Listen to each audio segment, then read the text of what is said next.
श्री कृष्ण की बांसुरी की प्रमुख विशेषताएं क्या क्या थी?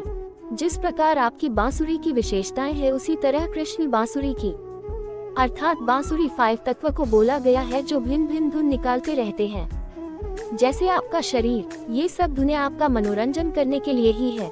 आप कोई धुन को पकड़कर बैठ जाए और सर्वस्व मान ले तो उस मूर्ख का कोई जवाब नहीं है, क्योंकि आप दृष्टा बनकर अपना समय बर्बाद कर रहे हैं। जब भूले से अगर लक 84 वाली बांसुरी मिल गई तो पलट पलट देखकर रोओगे, कोई सुनने वाला भी नहीं मिलेगा। आसपास अनुभव करके देखो बांसुरी की धुन को, रूह कांपन जाएगी आपकी। अब तो मनुष्य चोला मिला है, अच्छे अच्छे के लागू हो। पानी पीने के लिए भी जान की बाजी लगानी होगी। फिर मन माया 3 गुण 5 तत्व के जाल में मत फंसो, ये कुड़ा है आपके काम के नहीं है ये। इनको सीधी बनाकर मजन प्राप्त कर लो अपनी।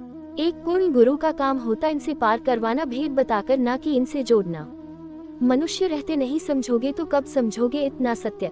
जब भी बांसुरी की धुन की बात आती है, आंखों के सामने श्री कृष्ण जी की होठों से लगी बंशी सहित मनमोहक छवि आ जाती है, संग उनके राधा रानी। एक बंशी की बात आए और इतनी प्यारी रूप के दर्शन हो जाए, है न उस मधुर बंशी का कमाल। इसकी विशेषता तो और भी खास है। स्वयं राधा जी जिसकी धुन पर सब कुछ भूलकर कृष्ण के भाव में लीन हो जाती थी, और सभी गोपियों की बात भी निराली थी। मुरली की तान पर सारे काम धाम छोड़कर उस सावरे के पीछे लग जाती थी। सारी गैया भी उस गोविंद के बंशी की धुन सुनकर उनके पीछे पीछे सुबह चरने जाती थी और शाम को घर आ जाती थी बिना किसी परिश्रम के। इस बंशी की विशेषता का पता इस बात से और ज्यादा मिलती है कि एक बार श्री राधा रानी जब कृष्ण से उनकी बंशी मांगती है और कहती है कि मुझे बांसुरी बजाना सीखनी है, तो कृष्ण कहते हैं कि मैं कल तुम्हारे लिए एक नई बांसुरी ला दूंगा, उससे बजाना सिखा दूंगा। तब श्री जी कहती है कि मुझे अपनी बांसुरी दे दे। इस पर श्री कृष्ण कहते हैं कि नहीं नहीं, ये कृष्ण की बांसुरी है, जब ये बजती है तो सारा ब्रह्मांड जाग जाता है। वृक्ष वनस्पति तक झूमने लगते हैं, पशु पक्षी कलरव करने लगते हैं। यहाँ तक कि भक्ति प्रेम की प्यासी ऋषि महात्माओं की आत्माएं तक इस बंशी की धुन पर खींची चली आती है। इन सबको देखना पड़ता है और तुम तो इसकी मधुर धुन में स्वयं लवलीन रहती हो, तो उन्हें कैसे संभालोगी। श्री कृष्ण की बांसुरी उनके व्यक्तिगत चरित्र और व्यक्तित्व की महत्वपूर्ण पहचान थी। यह उनके बाल लीला, बचपन की खिलखिलाहटों से भरी लीला और गोपियों की संगीत रसिकता की एक प्रतीक रही है। निम्नलिखित है कुछ प्रमुख विशेषताएं जो श्री कृष्ण की बांसुरी को विशेष बनाती हैं। 1. आकर्षक रंग। श्री कृष्ण की बांसुरी अनुपम आकर्षण वाली थी। इसकी माधुरी से भरी ध्वनि से वह अपने भक्तों को मोह लेते थे और समस्त वृंदावन को आकर्षित करते थे। 2. अनुपम संगीतता।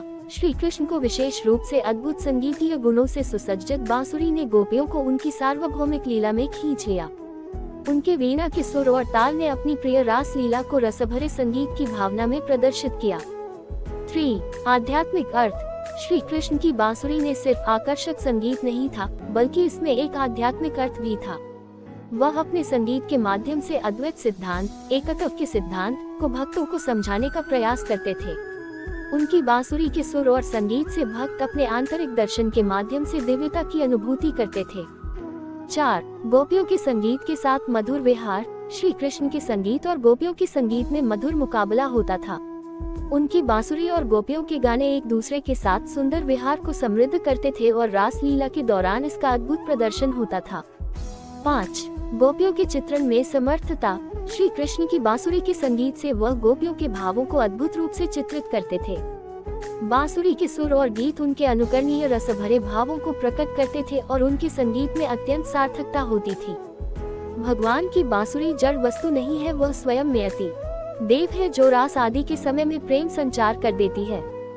जिस पर ब्रज में अनेक पंक्तियां हैं, यही बंसी कलयुग में पतित जीवों के उद्धार और जो रस बड़े बड़े योगेंद्र मुनींद्र को भी सुलभ नहीं है, वह सामान्य कले मल ग्रसित जीवों को सुलभ कराने के लिए श्री हरिवंश महाप्रभु के रूप में अवतार लेती है। वही हरिवंश महाप्रभु जिनको वृंदावन की मुख्य 3 रस त्रिवेणी में से एक माना जाता है और जिनके सेवित ठाकुर श्री राधा वल्लभ लाल आज सबको सुलभ है। इन्हीं स्वामी श्री हरिवंश महाप्रभु की कृपा से जीवों को भगवान की रस उपासना प्राप्त हुई है, इसलिए भगवान की बंसी दिव्य है।